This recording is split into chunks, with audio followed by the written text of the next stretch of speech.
In the very early years, we were lucky to make any money.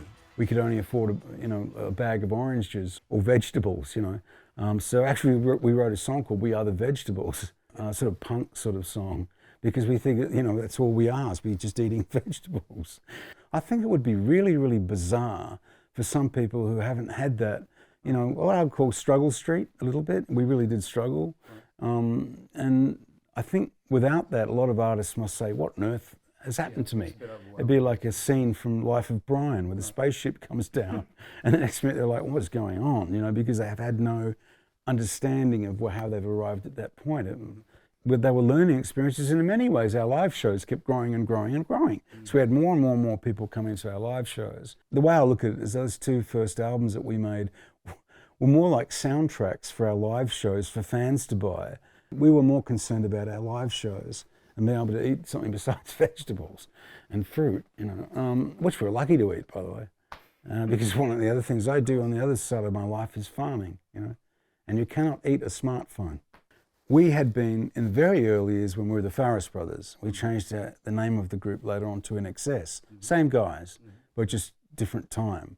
But in the very early years, we had to play covers to survive. So we'd play the songs that we loved at the time. It could have been the Rolling Stones' Hot Stuff, all that funk and rock stuff, or it could have been,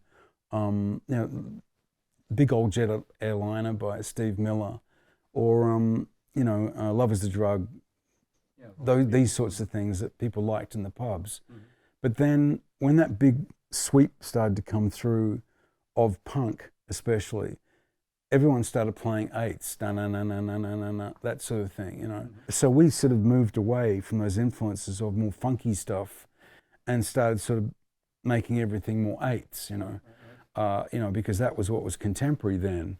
And after a couple of years of sort of doing that, and after some success with our third album, which is Shaboo Shabaa, where we had the first international top 40 hit, my older brother Tim came up with that, and I think it was because he'd been listening to he'd written a song that's on the album called The Spy of Love, and it had this rhythm that sort of went Shaboo Shabaa, Shaboo, and I thought that's kind of funny, so we called that name. There's no deep and meaningful thing there, really. It was just what we decided to call it. And then one of the other big hits we had at Top 40 was The One Thing, which sort of had this very crazy video that went along with it. Very much the 80s, about excess. I think Shaboo Shabaa was a very important stepping stone for us, not just because it was an international release, but I think it was also because it was our way of really tightening up the rock element of what we were doing. More than the funk element was the rock part of it, And it was really the beginning of when we started to really focus in on the recording part of it, First international sort of major step for us. Don't Change, which I think the video must have captured a lot of people's attention. We didn't really think of it that much when we did it. We just thought it was another promo video we were doing. But there's something about it connected with US audiences. And the song has this great soaring sort of feel to it. And I think it was good timing, And they loved us, so they kept putting us on MTV.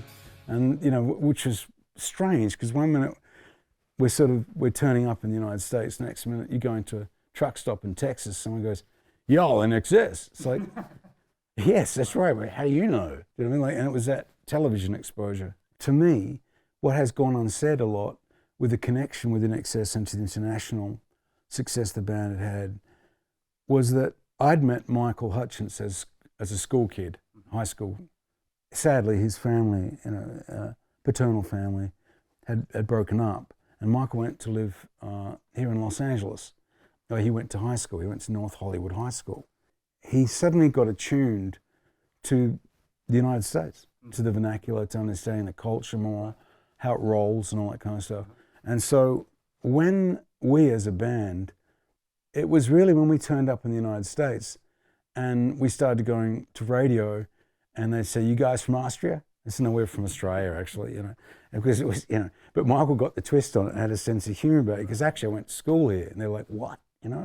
We played two really important shows. One was the US Festival, and, the headlining acts were people like David Bowie, The Clash, Van Halen, and we were fans of a lot of these people, so, oh, how good's this, and we were on this bill with these sort of people. That was a really defining sort of moment for us. And the other one was we played a television show called Rock and Roll Tonight here in Los Angeles in 1983, and we played well, I think, in the end. You know, and that was the pub years that helped us, you know. We didn't panic, we just did our thing.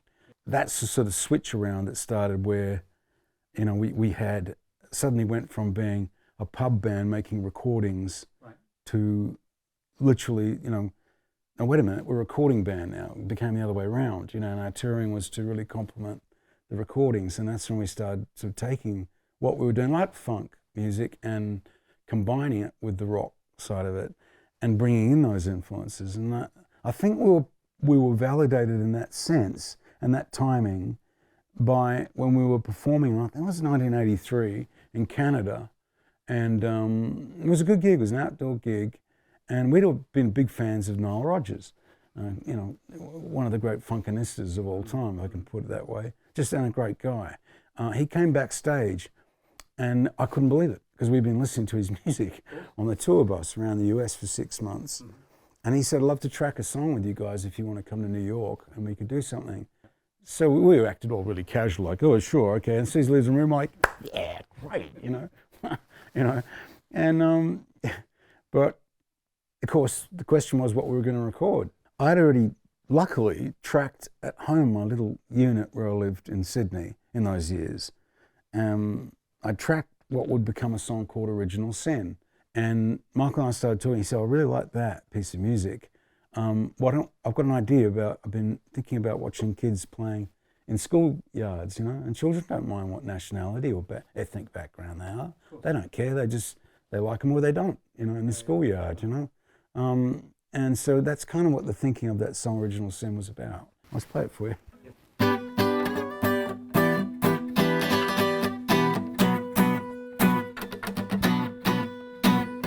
You might know of the original sin. You might know how to play with fire. Well, Niall, when he heard that, he went, I got to play that. So he picks up his Strat, and I'm like, yeah, you know.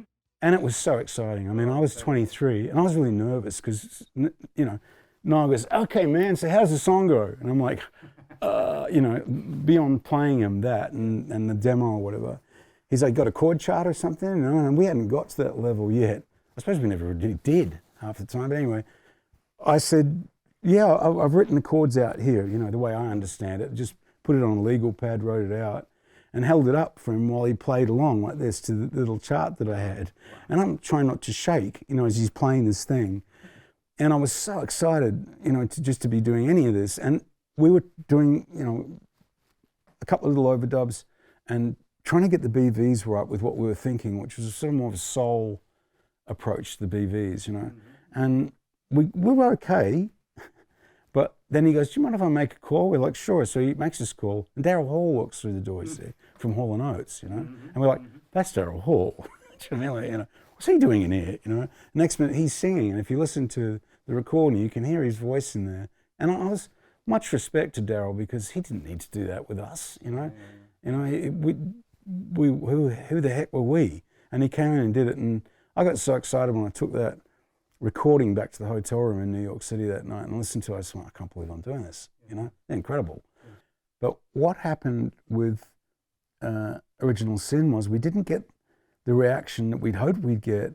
We had a lot of rejection from people at radio and whatever, because it was such a strange song to put out when people were still eighths obsessed and the pop thing that was going on at the time. It just didn't, it didn't fly, you know, with what people were after. And it even upset some people for whatever reason. I remember we were playing in Texas one gig and some guy threw a pistol on stage with a note saying, here, you're going to need this or something. Weird stuff like that. The reason I'm talking about Original Sin was because we were reintroducing our influences of funk and disco into an era that wasn't particularly there yet. But it was just, we weren't hearing it on the radio, but we liked funk music. We liked, you know, dance music, you know, of different feels, not just the feel of this or that. On the following album, Listen Like Thieves, we'd recorded every song on the record, and then Chris Thomas, the record producer, said, I love all these songs, in particular this, and this one. But I think you could get me one more song, just one more. And we were kind of like, you know, right at the end of the album, we were right at that point where you're given a lot, like a real lot, right? And I was thinking, I don't know if they've got that much more to give, and I started panicking. Tim, my older brother, sparked up and said, well, before everyone leaves, here's one of Andrew's demos that he brought in with this thing called What You Need, you know, this funk groove thing, a heavy kind of backbeat on it. And so we worked on that, and everyone left. And then Michael and I talked about it and worked on it some more, just the two of us. The next day the band came and tracked it, and that became What You Need.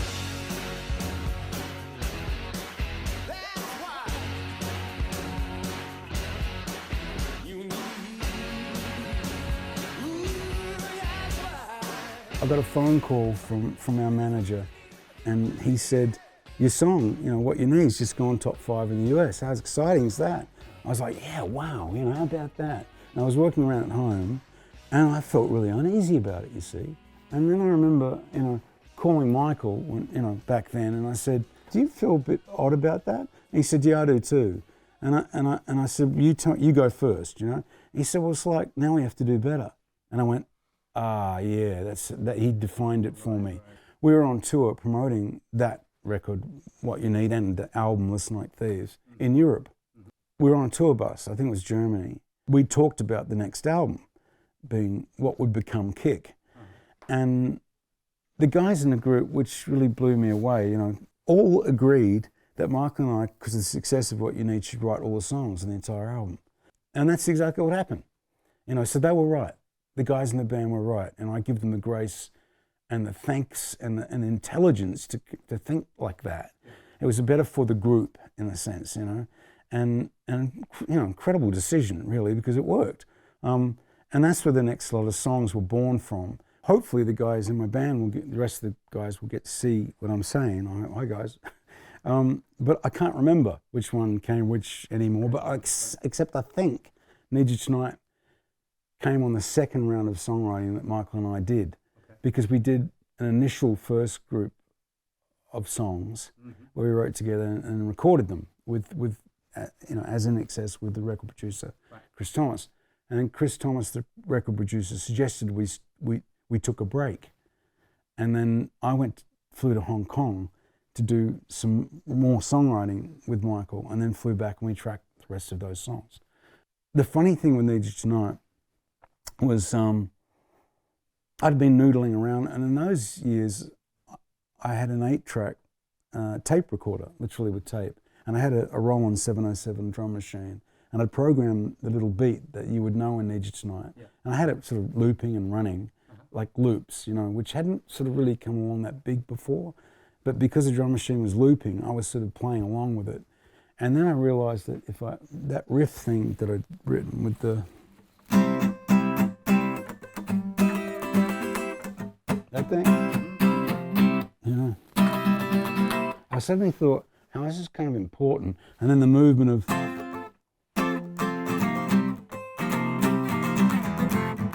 all that thing. So I'm tracking this thing, but I was booked to get on a plane to fly to Hong Kong to meet Michael where he lived at the time and continue songwriting.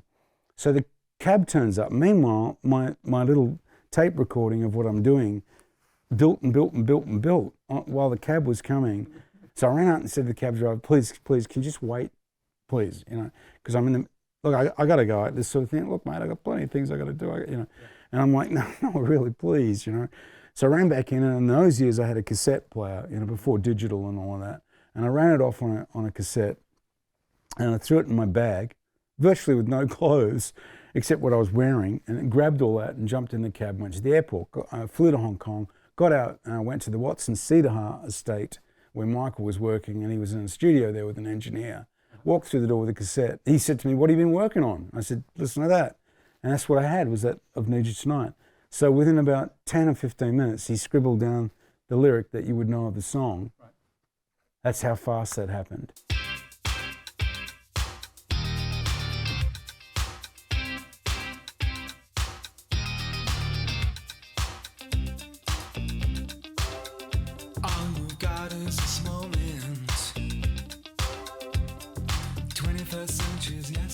Other songs I just want to talk about on Kick that are very important to me as well, like Never Tear Us Apart.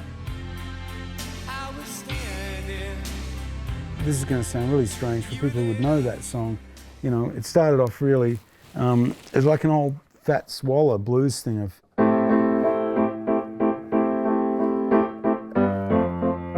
like that, and then the chorus and all that kind of stuff. And I when I got into the studio with the band and with Chris Thomas, the record producer, he said, I love this song. And I was like, really? Because Need You Tonight was sort of funk and more like that, you know. And I was like, well, that song is like from outer space, you know what I mean? And he was like, no, it's got to be on the record. But I think he was uncomfortable with an electric guitar or an acoustic guitar, or even a piano playing like that. So we talked about it between the two of us, and he said, have you got a string sample or something? And I had an emulator too. It was a great keyboard, and I had a string sample on it I really loved. And so I played that onto the track, and that's what you would know as Never Tear Us Apart. But I never thought it was going to actually go on the record, because the rest of the Kick album was so different than that song, you know. But I think that song was hugely important, and Chris was right. The other interesting thing with some of those other songs, with Mystifies, I just love the band recording of that, and because it sounds so live to me. It doesn't need a lot of technology, just needs a piano player, you know.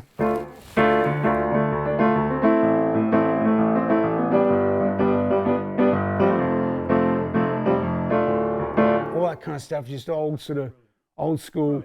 I love it that there's very little instrumentation really, and what's there is great, that everyone played. And then of course, Devil Inside.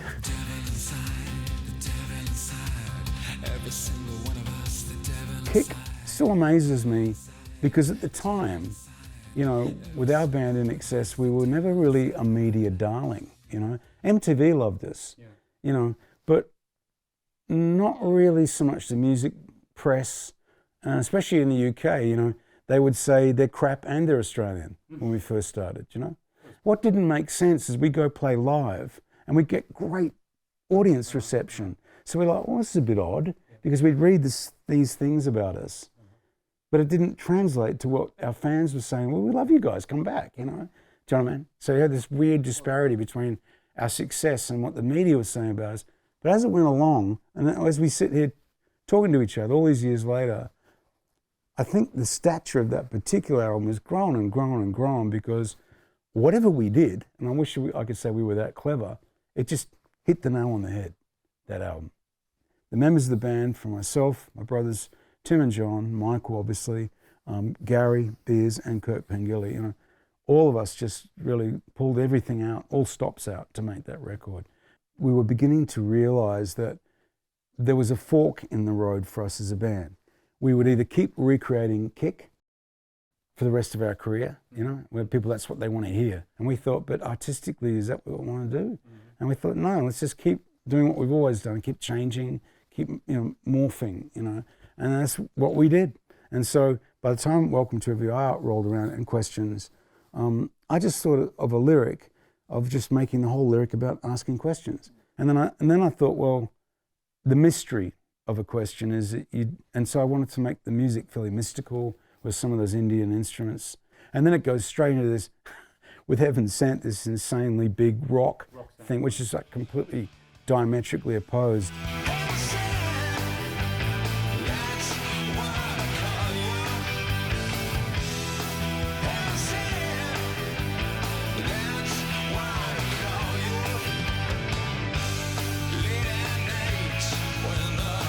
The record labels, they were very patient with us, and because we were all pretty arrogant about our art, you know, for art's sake. And one of the ironies of that album with Welcome to Wherever You Are is that Michael came to my house in Sydney when I was living there in those years, and my eldest daughter Grace had just been born, one of three of my beautiful children, and Grace was a baby, and that was my first child. I'd never experienced those emotions before, or experience of all that. So, you know, songs like Beautiful Girl, you know, a baby don't cry. That was because Grace was literally crying. Beautiful girl, stay with me.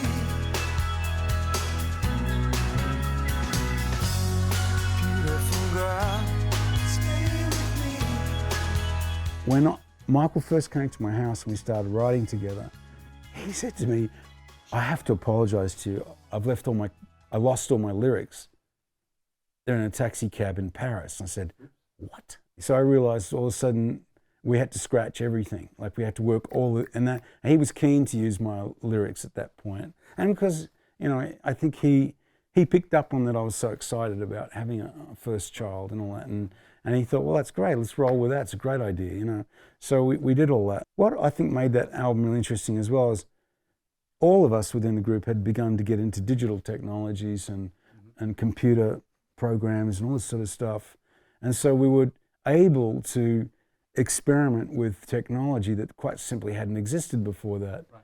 You know, I've had other artists, you know, who I respect enormously, younger artists, that have said to me, when I hear INXS's music on contemporary radio, it's really bizarre because a lot of it sounds quite contemporary.